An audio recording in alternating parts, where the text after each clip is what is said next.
Assalamu alaikum wa rahmatullahi wa barakatuh à toutes et à tous. Que la paix de Dieu soit sur vous.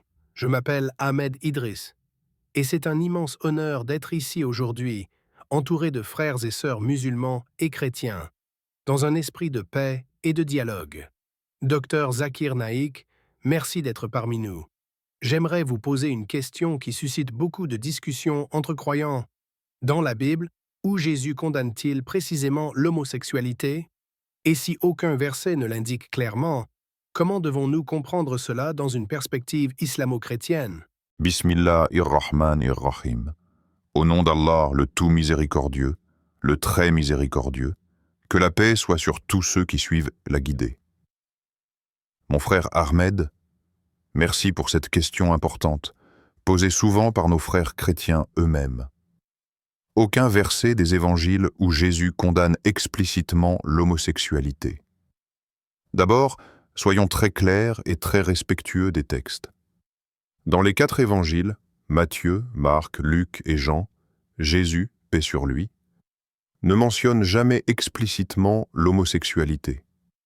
Ce n'est pas moi qui le dis, ce sont les Écritures.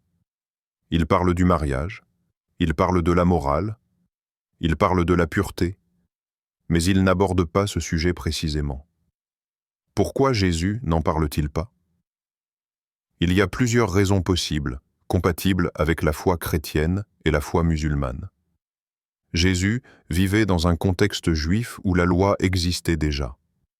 La Torah, en particulier le Lévitique, contenait déjà des interdictions claires.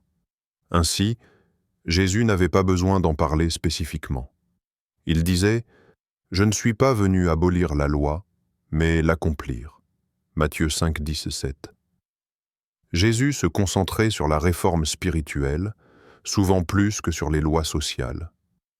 Jésus parlait selon la mission spécifique qu'Allah lui avait confiée, comme l'islam l'indique dans le Coran. Nous n'avons envoyé aucun messager qui ne parle la langue de son peuple.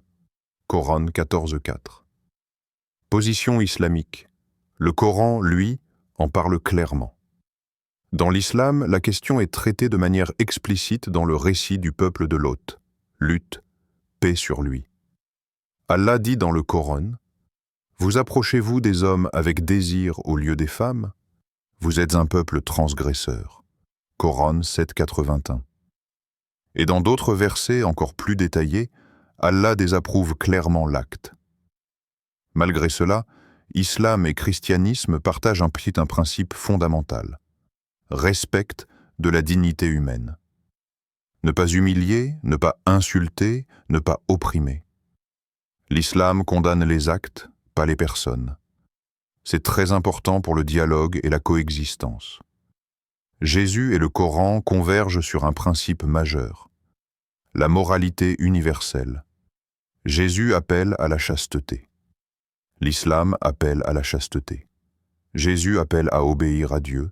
L'islam appelle à obéir à Dieu. Jésus enseigne la compassion. L'islam enseigne la compassion. Si nous lisons les évangiles et le Coran côte à côte, nous voyons non pas un fossé, mais un pont. Chers frères et sœurs, musulmans et chrétiens présents ici aujourd'hui, nous ne sommes pas ici pour juger les individus. Nous sommes ici pour chercher la vérité, comprendre les textes et nous élever ensemble.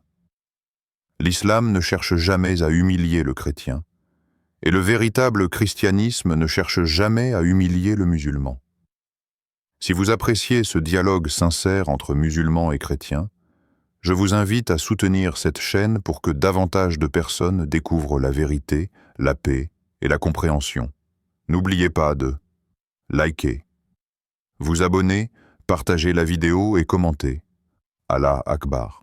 Permettez-moi maintenant d'aller plus loin dans cette réflexion, non pas pour créer une confrontation, mais pour ouvrir davantage de portes entre nos deux traditions, l'islam et le christianisme. Lorsque nous analysons la question de ce que Jésus a dit ou n'a pas dit, nous voyons que son silence sur certains sujets n'est pas une absence d'enseignement. Il s'agit plutôt d'un style prophétique particulier, centré sur la purification du cœur et la restauration de la relation entre l'homme et Dieu. Dans les évangiles, Jésus insiste constamment sur l'intention intérieure. Il dit « Heureux les cœurs purs, car ils verront Dieu ». Cette pureté est au centre de tout son message. Et c'est là que l'islam et le christianisme se rejoignent parfaitement. Dans le Coran, Allah dit « Le jour où ni les biens ni les enfants ne seront d'aucune utilité, sauf celui qui viendra à Allah avec un cœur saint. » Cette idée du cœur saint n'est pas une simple métaphore, c'est la base de toute morale. Ainsi, lorsque Jésus ne mentionne pas explicitement l'homosexualité, cela ne signifie pas qu'il l'approuve ou qu'il la condamne différemment des prophètes précédents. Cela signifie qu'il ramène ses auditeurs à l'essentiel, l'obéissance à Dieu et la transformation du cœur. Jésus n'a jamais aboli la loi révélée avant lui.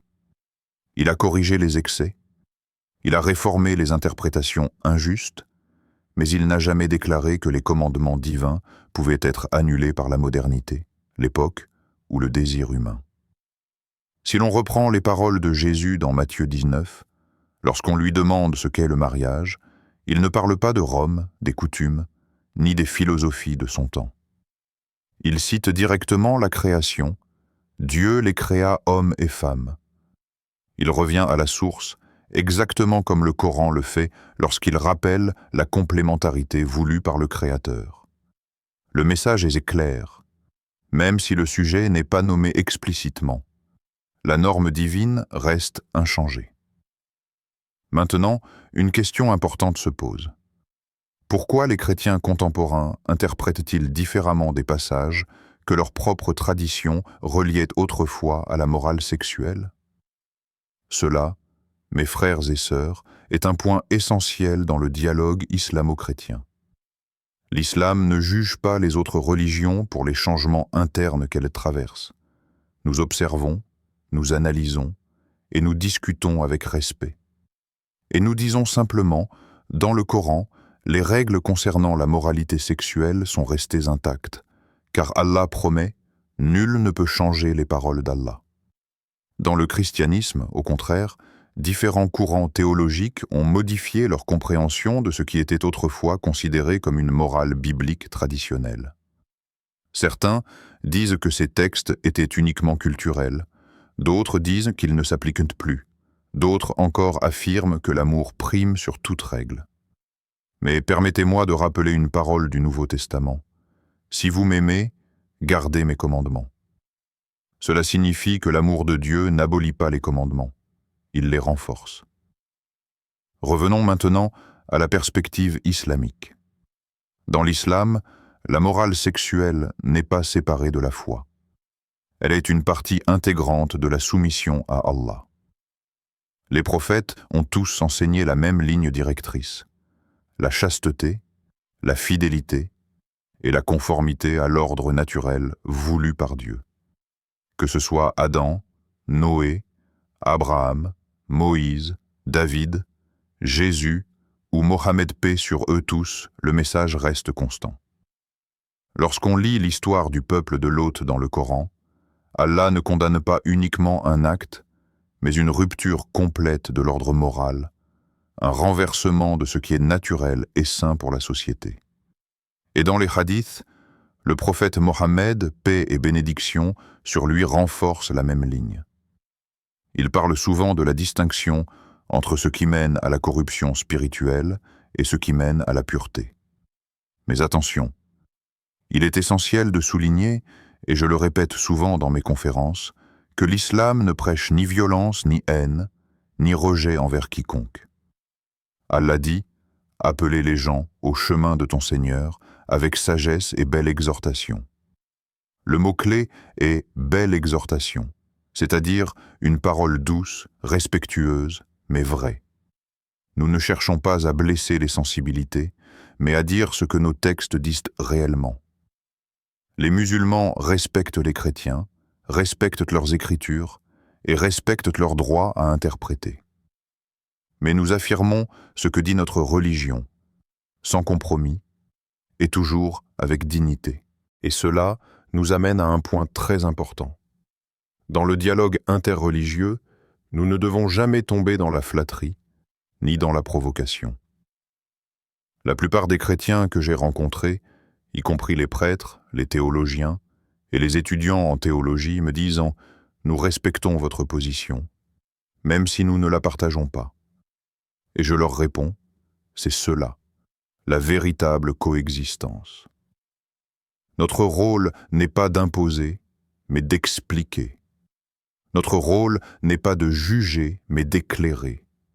Notre rôle n'est pas de diviser, mais de rappeler la vérité révélée avec sagesse. Lorsque Jésus, paix sur lui, parle de la moralité, il parle toujours de revenir à Dieu. Lorsque le Coran parle de moralité, il parle toujours de revenir à Dieu. C'est ce retour au divin qui est le point de rencontre entre nos deux traditions.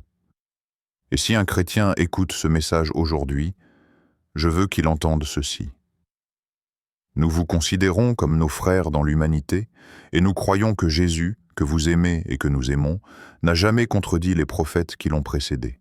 Au contraire, il les a confirmés. Et s'il a confirmé la loi, alors la compréhension traditionnelle de la moralité sexuelle dans le judaïsme et le christianisme reste cohérente avec l'islam. C'est ici que la question dépasse largement le simple sujet initial.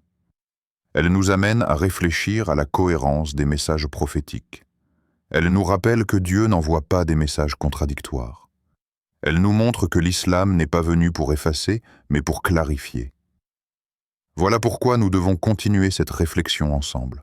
Jazakallah khayran, Dr Zakir Naik, pour toutes ces explications profondes et claires, qui éclairent vraiment nos cœurs et nos esprits. Qu'Allah te bénisse, cher professeur Dr Zakir Naik. Merci à toi, mon frère, pour ton écoute attentive et pour cette question posée avec sincérité. Et à vous tous, chers frères et sœurs qui nous suivez. N'oubliez pas de vous abonner à Lumière de la Vérité, d'aimer et de partager cette vidéo, et de participer dans les commentaires. Votre soutien renforce la diffusion de la connaissance et de la vérité.